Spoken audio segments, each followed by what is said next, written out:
السلام علیکم ورحمۃ اللہ وبرکاتہ۔ محترم ناظرین و سامعین، طالب الاسلام کا آج ہمارا 70واں درس ہے۔ اس سے پہلے 4 دن ہم نے طالب الاسلام کے چوتھے حصے کا آخری حصہ، جس میں 4 درس ہم نے پڑھے 24، 25، 26، 27، 28، جہاں سے ہم نے چھوڑ دیا تھا یہاں وہیں سے آج ہم پھر شروع کریں گے۔ یہ 70واں درس ہے، تیمم کا بیان۔ بسم اللہ الرحمن الرحیم۔ تیمم کا بیان۔ سوال: تیمم کسے کہتے ہیں؟ جواب: پاک مٹی یا کسی ایسی چیز سے جو مٹی کے حکم میں ہو، بدن کو نجاست حکمیہ سے پاک کرنے کو تیمم کہتے ہیں۔ یعنی پانی نہ ملنے کی صورت میں یا انسان کو ایسی مجبوری لاحق ہو گئی ہو کہ وہ اپنے اعضاء پر پانی نہیں لگا سکتا، اس کی جان کا خطرہ ہے، یا مرض کے پھیلنے کا، بڑھنے کا خطرہ ہے، یا اس کے پاس پانی بھی نہیں ہے، تو اس صورت میں شریعت نے جو عمل رکھا ہے تیمم، اور یعنی پاک مٹی یا کسی ایسی چیز سے جو مٹی کے حکم میں ہو، بدن کو نجاست حکمیہ سے پاک کرنے کو تیمم کہتے ہیں۔ وضو پانی سے کرتے ہیں اور پاکی حاصل کرتے ہیں، اسی طرح تیمم یہ مٹی سے کیا جاتا ہے اور پاکی حاصل کی جاتی ہے۔ سوال: تیمم کب جائز ہوتا ہے؟ جواب: جب پانی نہ ملے یا پانی کے استعمال کرنے سے بیمار ہو جانے یا مرض بڑھ جانے کا اندیشہ ہو تو تیمم کرنا جائز ہوتا ہے۔ سوال: پانی نہ ملنے کی کیا کیا صورتیں ہیں؟ جواب: جب پانی 1 میل دور ہو یا کسی دشمن کے خوف سے پانی نہ لے سکتا ہو، مثلا گھر سے باہر کنواں موجود ہے مگر ڈر ہے کہ گھر سے نکلا تو دشمن یا چور مار ڈالے گا، یا کنویں کے پاس بڑا بھاری سانپ پھر رہا ہے، یا شیر کھڑا ہے، یا تھوڑا پانی اپنے پاس موجود ہے مگر ڈر ہے کہ اگر اسے وضو میں خرچ کر دیا تو پیاس سے تکلیف ہوگی، یا کنواں موجود ہے مگر ڈول رسی نہیں ہے، یا پانی موجود ہے مگر یہ شخص اٹھ کر اسے لے نہیں سکتا اور دوسرا آدمی موجود نہیں، یہ سب صورتیں پانی نہ ہونے کے حکم میں داخل ہیں۔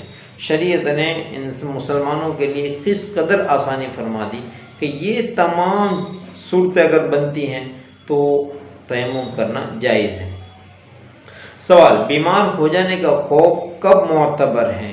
جواب: جبکہ اپنے تجربہ سے غالب گمان ہو جائے یا کسی بڑے قابل حکیم کے کہنے سے، یعنی ڈاکٹر کے کہنے سے معلوم ہو کہ پانی کے استعمال کرنے سے بیمار ہو جائے گا تو تیمم درست ہوگا۔ شریعت نے مسلمان کو پہلا اختیار دیا کہ اپنے غالب گمان یعنی اس کا دلی اطمینان اس بات پر ہے کہ اگر پانی کا استعمال کرتا ہوں تو مرض بڑھ جائے گا، پانی کا استعمال کرتا ہوں تو جان کو خطرہ ہے، اور یہ تمام چیزیں اس کا دلی مطمئن ہو جائے، یا کسی کوئی قابل ڈاکٹر اسے یہ کہہ دے تو اس صورت میں وہ تیمم کر سکتا ہے۔ سوال: پانی کے 1 میل دور ہونے سے کیا مراد ہے؟ ذرا کھول کر بیان کرو۔ جواب: جب انسان کسی ایسی جگہ پر ہو جہاں پانی موجود نہیں، لیکن اسے کسی کے بتانے سے یا اپنی اٹکل سے اس بات کا گمان غالب ہو جائے کہ پانی 1 میل کے اندر ہے تو پانی لانا اور وضو کرنا ضروری۔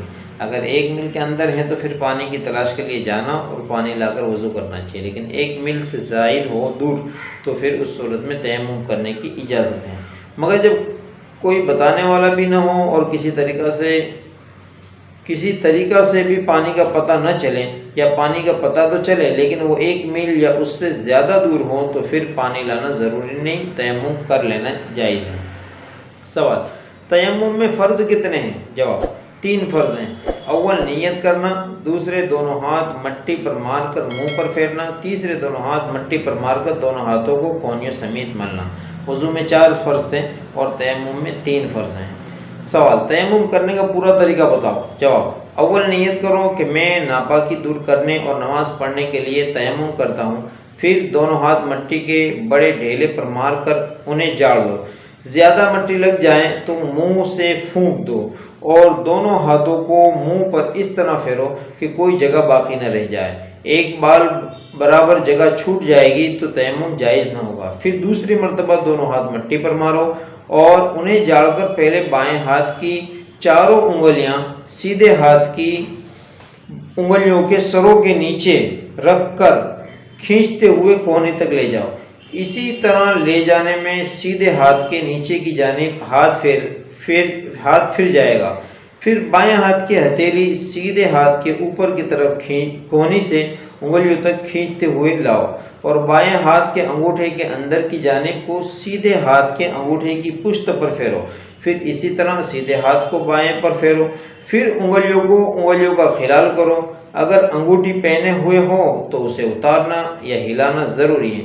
داڑھی کا خلال کرنا بھی سنت ہے۔ تیمم کا آسان طریقہ الحمدللہ اس کتاب میں ہم نے پڑھ لیا کہ تیمم میں 3 فرض ہیں۔ ایک نیت کرنا ہے، شروع میں ارادہ کرو، نیت کرو کہ باری تعالیٰ میں وضو نہ ہونے کی صورت میں مٹی کے ذریعے پاکی حاصل کرتا ہوں، نیت ہو گئی۔ پھر دوسرا فرض ہے کہ ہاتھوں کو اس طرح زمین پہ مارو، پھر اس طرح کھنکھیر دو، کھنکھیرنے کے بعد پہلی مرتبہ اس طرح جس طرح وضو میں ہاتھ پھیرتے ہیں اس طرح چہرے کے اوپر ہاتھ پھیر، اس طرح ایک دوسرا فرض ادا ہو گیا۔ پھر ہاتھوں کو مارو، پھر ہاتھ کھنکھیرو، پھر ہاتھوں کو اوپر پہلے بائیں ہاتھ کے ذریعے سے دائیں ہاتھ کے نیچے جاؤ اور اس طرح ہاتھ کو پیچھے لیتے آؤ، پھر اس طرح ہاتھ کو گھماتے ہوئے اس طرح واپس لے آؤ، تو یہ ایک ہاتھ کا مسح ہو گیا۔ یہی ترتیب سے بائیں ہاتھ کا مسح کرو۔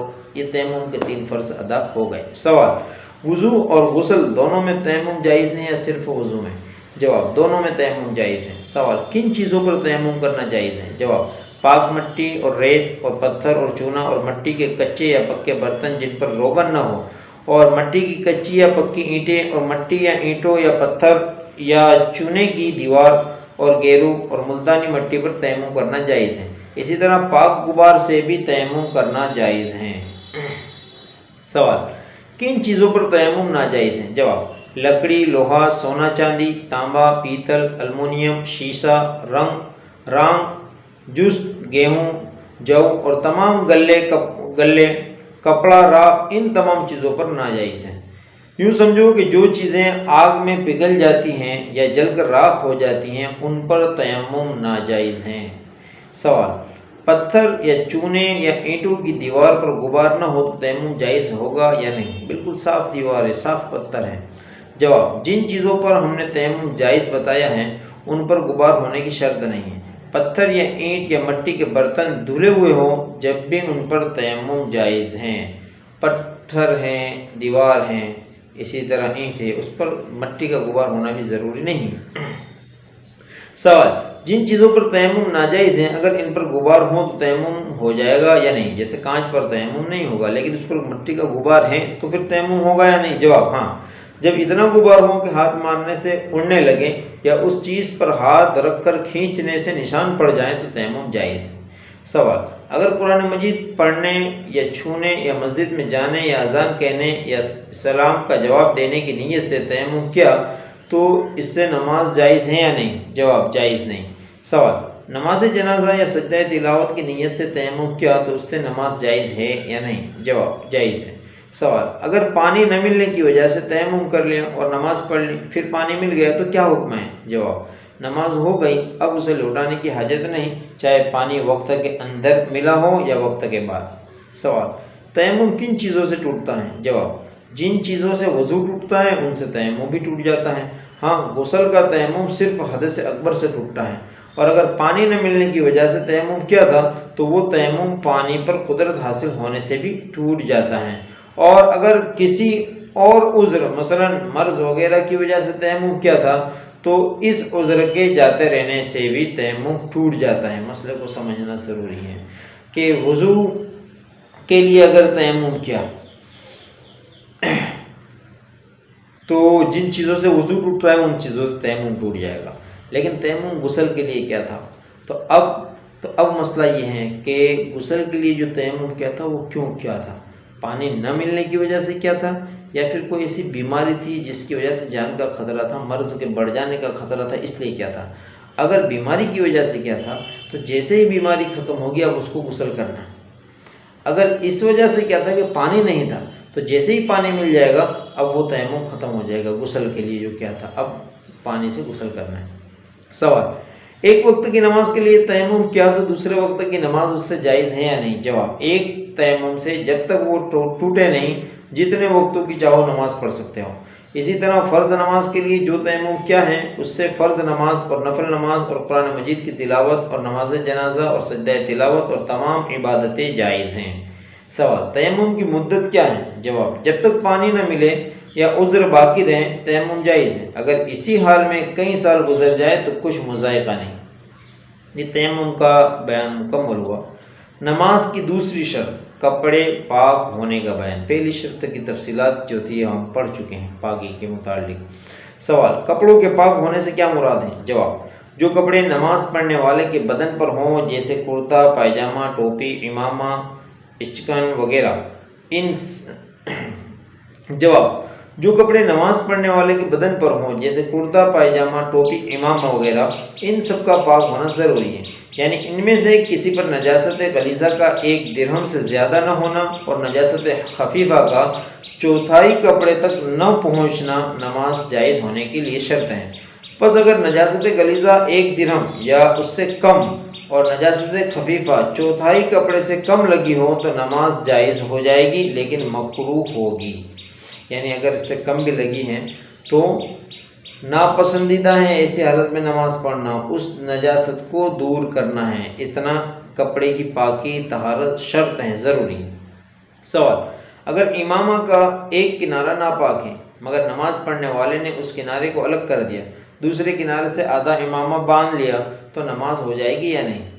جواب، جو کپڑا نمازی کے بدن سے ایسا تعلق رکھتا ہو کہ اس کے حرکت کرنے سے وہ بھی حرکت کریں، ایسے کپڑے کا پاک ہونا شرط ہے۔ پس اس صورت میں نماز نہ ہوگی کیونکہ نمازی کے ہلنے سے امامہ ضرور ہلے گا۔ جیسے ایک شخص نے امامہ کے ایک کونے پر جیسے مثال کے طور پر یہ امامہ ہے تو ایک کونے پر نجاست تھی، یہاں سے باندھ لیا امامہ، تو نماز ہوگی یا نہیں ہوگی؟ جو کپڑا نمازی کے بدن پر ہے اگر وہ نمازی ہلے تو پورا کپڑا ہل جائے تو پھر وہ کپڑا کہیں سے بھی اگر ناپاک ہوگا، نجاست لگی ہوگی تو نماز نہیں ہوگی۔ نماز کی تیسری شرط، جگہ پاک ہونے کا بیان۔ سوال، جگہ پاک ہونے سے کیا مراد ہے؟ جواب، نماز پڑھنے والے کے دونوں قدموں اور گھٹنوں اور ہاتھوں اور سجدے کی جگہ کا پاک ہونا ضروری۔ سوال، جس چیز پر نماز پڑھی جائے اگر اس کی دوسری جانب ناپاک ہو تو کیا حکم ہے؟ یعنی نیچے کی جانب ناپاک ہو، جیسے لکڑی پہ نماز پڑھتے ہیں، اب لکڑی کے نیچے کا حصہ ناپاک ہے تو کیا حکم ہے؟ جواب، اگر لکڑی کے تختے یا پتھر یا بچھی ہوئی اینٹوں پر یا کسی اور ایسی ہی سخت یا موٹی چیز پر نماز پڑھی اور اس کا وہ رخ جس پر نماز پڑھی پاک ہے تو نماز ہو جائے گی، دوسرا رخ ناپاک ہو تو کچھ حرج نہیں۔ اور اگر پتلے کپڑے پر نماز پڑھی اور اس کے دوسرے رخ پر نجاست تھی تو نماز درست نہ ہوگی۔ سوال، اگر کپڑا دوہرا ہو اور اوپر والا پاک نیچے والا ناپاک ہو تو کیا حکم ہے؟ جواب، اگر یہ دونوں آپس میں سلے ہوئے نہ ہو، یعنی 2 کپڑے ہوں ایک ساتھ ڈبل ہوں، اگر یہ دونوں آپس میں سلے ہوئے نہ ہو اور اوپر والا اتنا موٹا ہو کہ نیچے کی نجاست کی بو یا رنگ معلوم نہ ہوتا ہو تو نماز جائز ہے، اور اگر دونوں تہی کپڑے کی سلی ہوئی ہیں تو احتیاط یہ ہے کہ اس پر نماز نہ پڑھیں۔ سوال، یعنی مطلب یہ ہے کہ جب تک نجاست کا اثر نیچے سے اوپر کے کپڑے تک نہیں آتا نماز ہو جائے گی، لیکن جیسے ہی نجاست کا اثر آ جائے گا، جیسے اس کا دکھنے میں اثر نظر آنے لگے گا یا اس کی بو آنے لگے گی تو نجاست تو نماز نہیں ہوگی۔ سوال، ناپاک زمین یا کپڑے یا فرش پر پاک کپڑا بچھا کر نماز پڑھ لیں تو کیا حکم ہے؟ جواب، جبکہ اوپر والے کپڑے میں نیچے کی نجاست کی بو یا رنگ ظاہر نہ ہو تو نماز جائز ہے۔ سوال، اگر نماز کی جگہ پاک ہے لیکن کہیں آس پاس نجاست ہیں اور اس کی بو نماز میں آتی ہیں تو نماز ہوگی یا نہیں؟ جواب، نماز ہو جائے گی لیکن قصداً ایسی جگہ پر نماز پڑھنا اچھا نہیں۔ نماز کی چوتھی شرط، سطر چھپانے کا بیان۔ سوال، سطر چھپانے سے کیا مراد ہے؟ جواب، مرد کو ناف سے گھٹنے تک اپنا بدن چھپانا فرض ہے۔ یہ ایسا فرض ہے کہ نماز کے اندر بھی فرض ہیں اور نماز کے باہر بھی فرض ہیں، اور عورت کو سوائے دونوں ہتھیلیوں اور پاؤں اور منہ کے تمام بدن ڈھانکنا فرض ہے۔ اگرچہ عورت کو نماز میں منہ چھپانا فرض نہیں، لیکن غیر مردوں کے ساتھ سامنے بے پردہ کھلے منہ آنا بھی جائز نہیں۔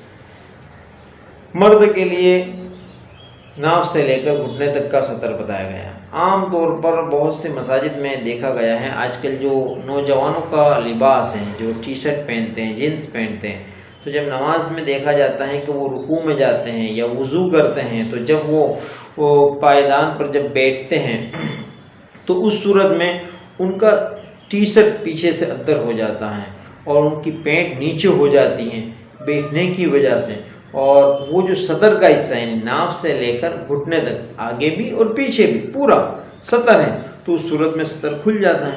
اگر یہ نماز کے علاوہ حالت میں کھلتا ہے تو گناہ ہے، اور نماز میں کھلتا ہے تو گناہ بھی ہے اور نماز بھی نہیں ہوگی اگر زیادہ سطر کھل گیا تو۔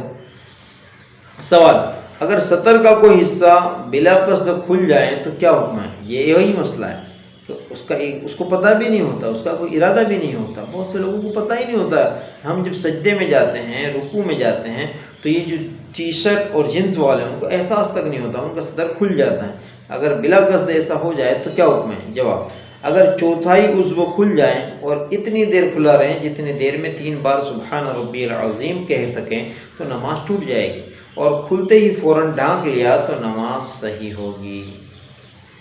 جسم کے کسی عضو کے چوتھے حصے یا اس سے زائد کھل جائے تو نماز نہیں ہوگی، اس سے کم کھل جائے تو کوئی حرج نہیں، اور اگر اس سے زائد کھل جائے اور اتنی دیر رہ جائے کہ جس سے ایک رکن ادا ہو جائے تو پھر 3 مرتبہ سبحان ربی العظیم کہنے کے برابر تک اتنی مدت تک کھلا رہے تو نماز نہیں ہوگی۔ سوال: اگر کوئی شخص اندھیرے میں ننگا نماز پڑھ لے تو کیا حکم ہے؟ جواب: اگر کپڑے ہوتے ہوئے ننگے بدن نماز پڑھی تو اندھیرے میں ہو یا اجالے میں نماز نہ ہوگی۔ سوال: اگر قصداً چوتھائی عضو کھولیں تو کیا حکم ہے؟ یعنی جان بوجھ کر۔ جواب: قصداً چوتھائی عضو کھولتے ہی نماز ٹوٹ جائے گی۔ سوال: اگر کسی کے پاس بالکل کپڑا نہ ہو تو کیا کریں؟ جواب: اگر کسی طرح کا کپڑا نہ ہو تو کسی اور چیز سے بدن ڈھانکے، مثلا درختوں کے پتے یا ٹاٹ وغیرہ، اور جب کچھ بھی سطر ڈھانکنے کے نہ ملے تو ننگا نماز پڑھ لیں، لیکن اس حالت میں بیٹھ کر نماز پڑھنا اور رکوع اور سجدے کو اشارے سے ادا کرنا بہتر ہے۔ یہ مجبوری کی صورت میں ہے کہ انسان کے پاس کچھ نہیں ہے، اس کی نماز کا وقت ضائع ہے، وہ ننگا ہے، اس کے پاس پہننے کا کپڑا بھی نہیں ہے، اور اس کے علاوہ سطر کو ڈھانکنے کے لیے اور کوئی چیز بھی نہیں ہے، پھر بھی شریعت یہ کہتی ہے کہ وہ نماز کو قضا نہ کرے، ضائع نہ کرے، وہ بیٹھ کر ہی ایسی حالت میں ہی نماز ادا کر لے۔ نماز کی 5ویں شرط وقت کا ہونا، وقت کا بیان۔ سوال: نماز کے لیے وقت شرط ہونے سے کیا مراد ہے؟ جواب: نماز کو ادا کرنے کے لیے یہ شرط ہے کہ جو وقت اس کے لیے مقرر کیا گیا ہے اسی وقت میں پڑھی جائے۔ اس وقت سے پہلے پڑھنے سے تو بالکل نماز درست نہ ہوگی، اور اس کے بعد پڑھنے سے ادا نہیں بلکہ قضا ہوگی۔ اللہ تعالی ہم تمام کو عمل کرنے کی توفیق عطا فرمائے۔ اب یہاں سے جو آگے کے سوالات ہیں، وقت کافی ہو چکا ہے، میں انشاءاللہ آئندہ کل اس کی تفصیلات 20ویں درس میں